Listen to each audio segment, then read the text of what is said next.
Sebuah rekaman video memperlihatkan 10 petugas pemakaman yang sedang menguburkan jenazah pasien COVID-19. Satu hal yang menjadi perhatian adalah mereka menggunakan tangan untuk menguburkan jenazah tersebut. Sontak videonya viral di media sosial. Ke-10 petugas dalam video tersebut terlihat memakai alat pelindung diri atau APD lengkap. Mereka menurunkan tanah menggunakan tangan dan bambu ke liang lahat. Setelah ditelusuri, peristiwa itu terjadi di Dusun Karangtemplek, Desa Andosari, Kecamatan Ambulu, Kabupaten Jember. Videonya sendiri diambil pada hari Minggu 9 Agustus 2020. Para petugas tersebut berasal dari Badan Penanggulangan Bencana Daerah Jember. Mereka terpaksa memakamkan jenazah menggunakan tangan dan bambu karena warga tak mau meminjamkan alat seperti cangkul dan skop.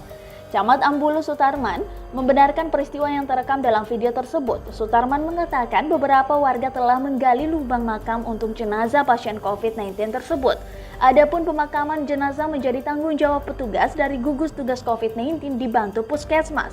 Sutarman menyebutkan, ternyata petugas pemakaman tak membawa peralatan lengkap. Warga yang berada di lokasi tak berani meminjamkan cangkul kepada petugas karena takut tertular virus corona atau COVID-19, sehingga petugas terpaksa menggunakan tangan. Menurut Sutarman, peristiwa ini baru pertama kali terjadi sebab pemakaman jenazah sebelumnya berjalan normal. Ia pun meminta BPBD Jember berkoordinasi dengan Muspika setempat agar kesalahpahaman seperti ini tidak terulang lagi.